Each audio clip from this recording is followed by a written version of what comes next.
Ya, bismillahirrahmanirrahim. Assalamualaikum warahmatullahi wabarakatuh. Waalaikumsalam warahmatullahi wabarakatuh. Alhamdulillahirabbil alamin. Wa bihi nasta'in ala umuri dunya waddin. Wassalatu wassalamu ala sayyidina Muhammadin wa ala alihi washabihi ajmain amma ba'd. Pertama-tama mari kita panjatkan puji syukur dulu kepada Tuhan Yang Maha Esa yang mana telah mempertemukan kita di ruangan ini. Mudah-mudahan banyak ilmu yang bermanfaat. Amin. Ya. Salawat serta salam semoga diaturkan kepada Nabi besar Muhammad SAW. Sebelumnya saya ucapkan terima kasih kepada Pak Rudon telah menyempatkan hadir di tempat ini, dan juga terima kasih kepada teman-teman yang juga menyempatkan hadir dalam acara diskusi publik. Nah, sebelum mulai, ini ada jargon gitu kan. Nanti kalau saya bilang disbu, jawabannya muda-mudi, gitu ya. Disbu muda-mudi. Ini udah dibayar gitu kan. Jadi nurut, gitu ya. Jadi nanti kalau ada jargon itu muncul, ya ucapannya seperti itu. Saya ulangi sekali lagi ya. Disbu muda-mudi. Bagus, kalau bisa tepuk tangan dulu dong. Baik, langsung aja pada kesempatan kali ini Teater Patri mengadakan diskusi publik yang mana memang ini agenda tahunan. Ini diskusi publik yang kedua, sebelumnya juga udah dilaksanakan Pak di bulan Mei. Waktu itu juga diskusi publik di Villa Darsono. Dan ini agenda lanjutan yang kedua. Saya ini dulu latar belakangnya kali ya. Diskusi publik ini yang dari pertama sama yang kedua sama-sama berangkat dari naskah. Berangkat dari naskah, kemudian yang nantinya ada pementasan. Nah, begitupun diskusi publik yang kedua ini juga berangkatnya juga dari naskah. Jadi mungkin saya cerita dulu ya Pak. Ini agak lama, maaf. Jadi Teater Patri ini sedang mengadakan studi pertunjukan buat anak-anak baru gitu ya, calon anggota baru. Nah, kemudian Teater Patri mengambil naskah dari salah satu tokoh, yaitu Nikolai Gogol, sastrawan dari Rusia gitu ya. Dia kelahiran Ukraina tapi menulisnya Rusia, sehingga dikatakan sastrawan Rusia. Nah, dari karya beliau ada 3 karya, semua karya Nikolai Gogol. Kemudian nih para saudara kenalin dulu, ini ada Mas Luki, ada Kak Intan, dan saya sendiri kebetulan akan menyutradarai, dan kita bertiga sama-sama membaca naskah dengan berbeda judul dari satu karya tadi Nikolai Gogol. Dan kemudian dari pembacaan itu kami masing-masing mencoba menyampaikan gitu apa yang dari hasil pembacaan. Kalau saya kasih tahu, kalau Luki membaca naskah apa? Para penjudi, gitu ya. Kaitan Macomelang, dan saya sendiri apa ya? Inspektur Jenderal, gitu ya. Dari naskah itu kemudian membaca, teman-teman saling membaca, saling diskusi, dan dari hasil diskusi itu kami menemukan gitu ya, benang merah atau apa ya, kesimpulan lah gitu ya, kesimpulan sederhana gitu ya. Kami melihat yaitu mengenai isu keterlemparan gitu, keterlemparan bukan barang yang terlempar tapi manusia yang terlempar, sehingga muncullah judul atau tema itu, yaitu orang-orang terlempar. Jadi berangkat dari naskah itu, bahkan dari naskah itu pun kita mengadaptasi lagi sehingga muncul naskah baru lagi itu yang dibuat oleh para sutradara itu sendiri. Jadi berangkatnya dari situ sehingga muncullah tema itu, dan itu juga dari hasil diskusi kami.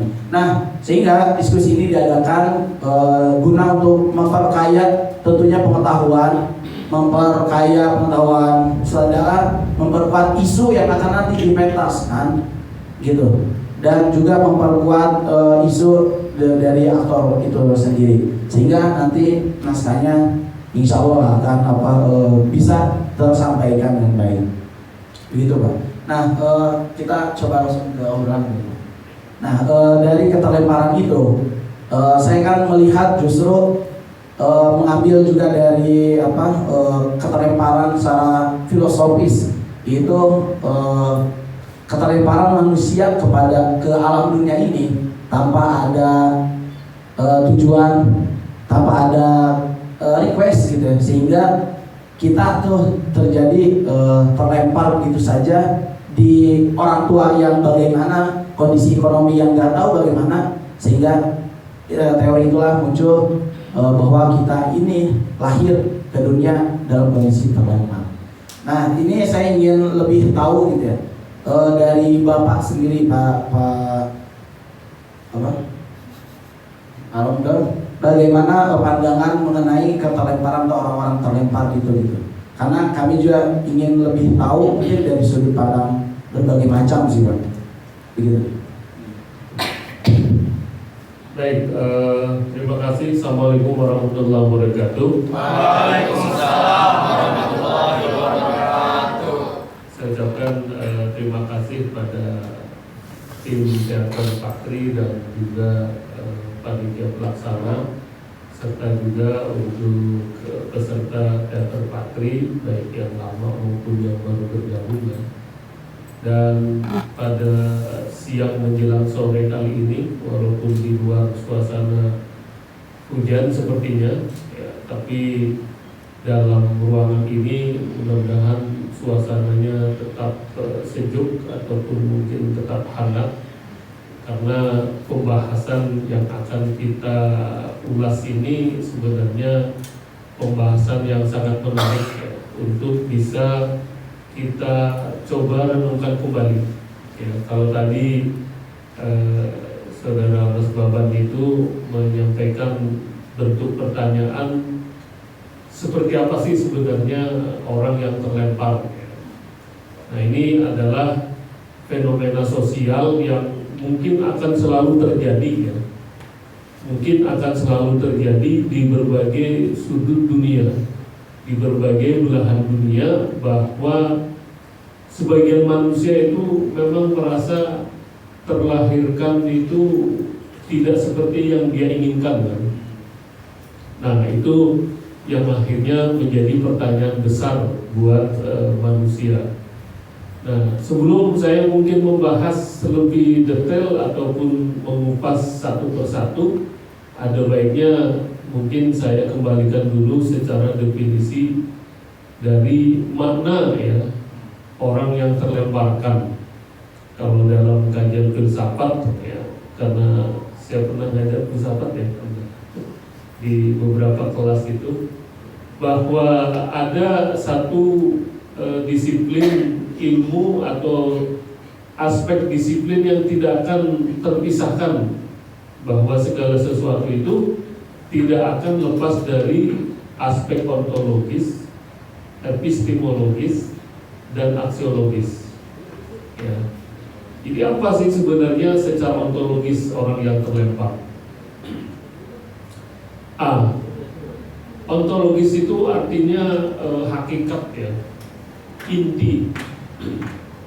Jadi hal yang sifatnya sangat mendasar itu adalah makna dari ontologis.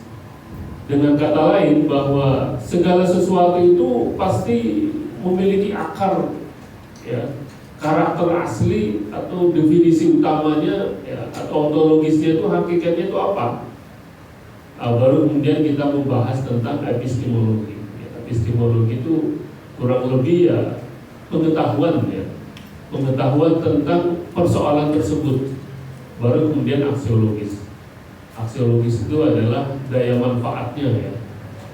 Nah, kalau misalnya kita ditanya tentang apa sih sebenarnya ontologi dari orang yang terlemparkan, hakikat dari orang yang terpinggirkan, nah ini memiliki berbagai macam makna ya. Sulit untuk bisa kita katakan bahwa orang yang terlemparkan itu adalah orang yang terzalimi misalnya, atau orang yang terlemparkan itu adalah orang yang tidak diinginkan, tapi bisa juga ya, atau orang yang terlempar adalah orang yang terpinggirkan, atau orang yang termarginalkan, atau orang yang tidak beruntung, atau orang yang tidak dianggap ya, atau orang yang mungkin nasibnya tidak seperti yang diinginkan oleh dirinya. Bisa juga seperti itu.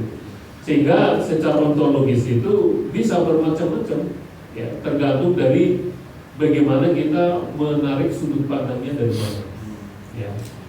Nah, hanya sepertinya kalau tadi saya mendengar secara sepintas penjelasan singkat dari saudara Mas Baban itu, bahwa orang yang terlemparkan tadi ya kurang lebih efek dari atau efek domino dari fenomena sosial ya, bahwa asalnya terjadi orang-orang miskin karena adanya keserakahan orang-orang yang kaya, bahwa terjadinya orang-orang yang susah pasti di sana juga ada bentuk-bentuk ketidakadilan ya, bahwasanya di suatu komunitas masyarakat atau negara muncul banyak orang-orang yang miskin, pasti di sana telah terjadi bentuk-bentuk ketidakadilan. Apa itu? Hak-hak orang miskin, hak-hak orang menengah ke bawah itu tidak tercukupi. Karena apa? Karena orang-orang menengah atas terlalu banyak mengambil, meraup, ya, mengeruk keuntungan-keuntungan yang ada terjadi di masyarakat tersebut. Kan sebenarnya teorinya seperti itu. Mustahil misalnya di Indonesia kok sampai terjadi ada orang yang susah untuk makan ya, harus meminta-minta, harus mengais sisa-sisa makanan atau mengumpulkan bekas-bekas barang-barang rongsokan yang padahal kalau dihitung ya, ini menurut sensus atau survei yang kredibel ya, bahwa berdasarkan dari hasil bumi mineral yang ada di bumi perut bumi Indonesia ya, kalau memang itu pajak dan keuntungannya masuk ke kas negara 280 juta manusia, berarti kan 280 juta mulut manusia Indonesia itu tidak perlu bekerja pun setiap bulan akan mendapatkan uang kurang lebih 20-40 juta. Coba bayangkan, itu sudah dihitung secara kalkulasi matematis ya, dari keuntungan Freeport, dari keuntungan batu bara, dari keuntungan apa yang kemarin ramai banjir itu, sawit, ya kan, minyak bumi, pajak kendaraan, pajak nomor polisi dan lain sebagainya itu sangat luar biasa ya. Sehingga apa? Sebenarnya secara logika itu gak mungkin Indonesia itu memiliki rakyat masyarakat yang susah gitu ya, karena secara keuntungan itu sudah bisa dihitung kalkulasi matematisnya, kan seperti itu kenyataannya. Nah, ini sebagai bentuk pembelajaran juga bahwa Anda mahasiswa itu juga harus tahu ya, bahwa ketidakadilan memang masih seperti luka itu masih merah ya, lukanya itu masih merah gitu kan, lukanya itu masih ngebet ya, masih sakit nyeri gitu. Kenapa? Karena banyak ya masyarakat kita itu yang memang belum merasakan kenikmatan bahwa kita itu adalah masyarakat yang merdeka, kan gitu kan, hampir 80 tahun ya kita sudah merdeka. Nah, itu secara ontologis ya. Nah, lalu bagaimana secara epistemologinya? Ini baru kita ngobrol-ngobrol lepas secara kajian filsafat, bahwa secara epistemologi itu orang yang terpinggirkan ya, orang yang termarginalkan ya, seperti yang tadi kita jelaskan bersama-sama, pasti ada sebab akibat. Gak mungkin adanya suatu akibat kalau tidak ada suatu sebab. Mustahil terjadinya suatu kemiskinan kalau tidak ada penyebabnya. Apakah ya mungkin tiba-tiba langsung lahir menjadi orang miskin? Gak mungkin ya. Apakah mungkin masyarakat suatu daerah yang tiba-tiba langsung juga hidupnya susah, nggak mungkin. Ya. Pasti melalui proses, ya. Pasti melalui tahapan, pasti melalui suatu mekanisme yang terjadi di masyarakat tersebut. Nah, kan masalahnya secara pengetahuan, ya, secara epistemologi, banyak hal-hal yang memang terjadi di sekitar kita. Apakah itu tentang tata kelola yang amburadul, ya kan, peraturan yang memang tumpang tindih, keserakahan yang memang selalu ditonjolkan, ya. Kemudian bisa juga keculasan dari mental sebagian masyarakat kita, ya, kecurangan dari, ya, taruhlah misalnya sebagian aparat kita, sistem peraturan yang memang, ya, mudah diganti, mudah dirubah, ya. Lalu kemudian bagaimana dominasi, ini ya, dominasi fulus, ya, dominasi keuangan, dominasi PT yang terlalu dominan, ya. Jadi kalau misalnya diganti dengan 2-3 lembar kertas merah, selesai urusan kan. Bagaimana misalnya, ya, yang sedang ramai lah, ijazah palsu lah, ya kan, jangankan ijazah, apa yang kita inginkan, misalnya paspor misalnya, SIM misalnya, STNK misalnya, semuanya bisa dibuat di pramuka, ya maksudnya. Kan dengan kata lain seperti itu kan, apa sih yang tidak bisa dibuat? Nah, itulah sebagai bentuk-bentuk kelemahan yang memang terjadi di tengah-tengah masyarakat kita. Ya, tentunya kita tidak menginginkan, tapi secara epistemologi pengetahuan hal-hal yang membahas atau berkaitan dengan orang-orang yang terlemparkan memang terjadi. Lalu yang terakhir adalah secara aksiologi, ya, bahwa secara daya manfaat, ya, advantage dari orang-orang miskin itu kan kenyataannya sekarang memang dimanfaatkan. Bahkan sebagian orang ada yang mengatakan dipelihara. Kan sebagian kalangan juga menginginkan agar siklus 5 tahunan itu tetap terpelihara. Dilempar sembako, beras, uang, nanti coblos ini ya, dipilih ini ya, jangan lupa ini. Karena memang ya, walaupun tidak real nyata 100% itu benar adanya, tetapi sebagian kan diakui kan, terjadi kan. Nah, mungkin kenyataannya kalau kita ingin balik, ya, mungkin nanti seperti ini di akhir pembicaraan, ya. Tetapi mungkin kita bisa garis bawahi. Kenapa sih kalau kita selalu mendengung-dengungkan kemiskinan, kesulitan, lalu kemudian keserakahan, atau mungkin apalagi hal-hal yang negatif tadi, ketidakadilan, ya, dan lain sebagainya. Kenapa? Coba kita tidak berani untuk membalikkan. Apa yang dimaksud dengan kita balikkan, Pak? Ya, ayo kita dengungkan, ayo kita cetuskan, ayo kita ungkapkan, mari kita menjadi kaya secara bersama-sama. Ayo kita menjadi orang sukses bersama-sama. Ayo kita menjadi orang yang berkeadilan merata secara bersama-sama. Bukan hanya keadilan itu hanya segelintir orang saja. Bukan hanya orang kaya itu hanya mereka yang ada di kalangan menengah ke atas saja. Bukan menjadi orang sukses itu hanya segelintir orang saja. Kenapa tidak kita balik? Kan begitu pertanyaan mendasarnya. Nah, ini kalau kita membahas secara kajian filosofi, ya, karena kalau belajar kajian filsafat itu kan sampai ke akar-akarnya, ya. Orang selama ini mendengung-dengungkan, aduh gimana ini ketidakadilan terjadi di mana-mana, lalu kemudian angka kemiskinan selalu meningkat, ya, sementara kekayaan hanya segelintir orang saja. Kenapa kita tidak balik? Kita balikkan saja faktanya. Nah, ini kan mudah-mudahan kita bisa mengambil, ya, manfaatnya ataupun bisa mengkritisi. Ya, dalam arti mengkritisi itu ya secara logis ya. Karena kalau dalam kajian filsafat itu ya kita harus skeptis. Apa itu skeptis? Ragu. Bukan berarti kita menyalahkan. Karena langkah untuk mendapatkan suatu kebenaran, langkah untuk mendapatkan suatu hasil yang maksimal, ya kita harus meragukan dulu semua hal, termasuk apa saja.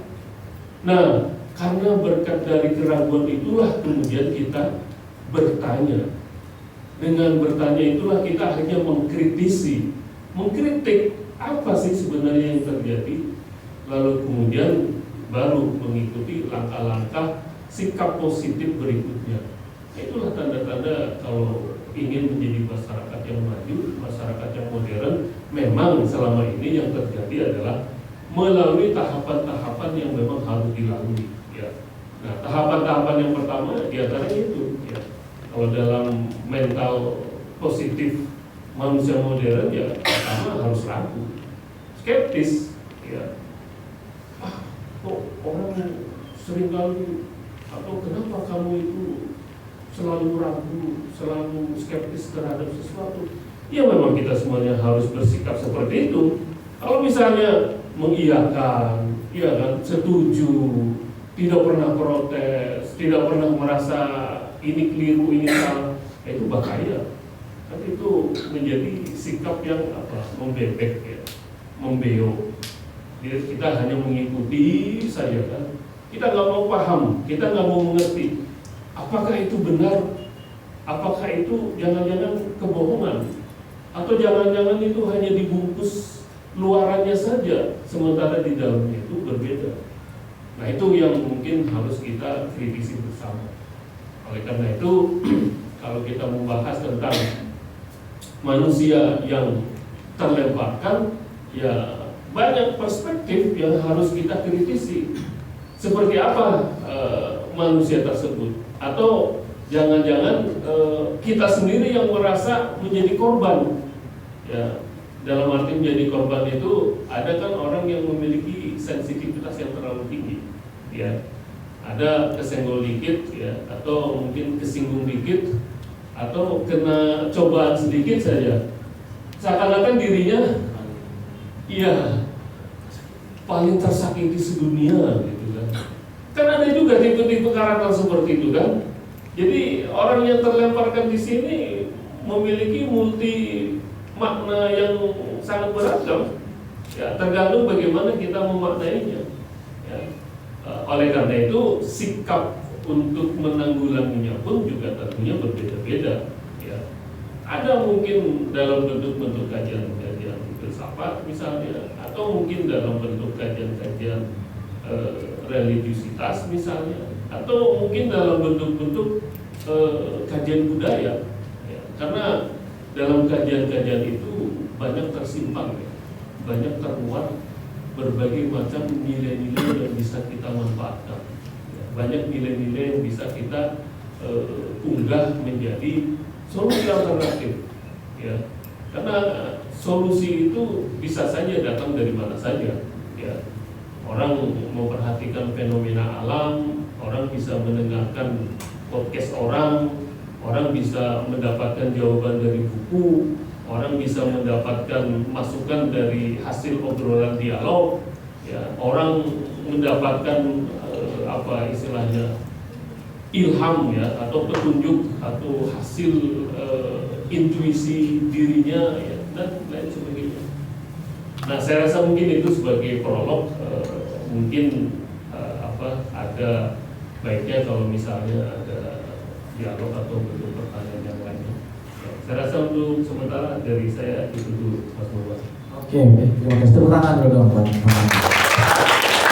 Tadi saya mengatakan ya ternyata ya pengertiannya sangat luas gitu, tergantung perspektifnya mau dibawa atau dilihat dari yang mana. Jadi saya juga mencatat tadi ada 3 gitu ya, secara ontologis, secara epistemologis dan juga aksiologis itu. Nah ini sangat menarik sekali dan tentunya ini masih panjang gitu ya. Perjalanan kita masih panjang, diskusi kita masih panjang Pak. Nanti kita masih butuh banget masukan-masukan lagi baik secara definisi ataupun yang lainnya, pandangan yang lainnya. Nah, tapi mohon maaf Pak sebelumnya. Jadi ini ada iklan dulu Pak. Jadi ada iklan dulu yang harus tayang gitu ya, karena sponsor kegiatan ini gitu ya.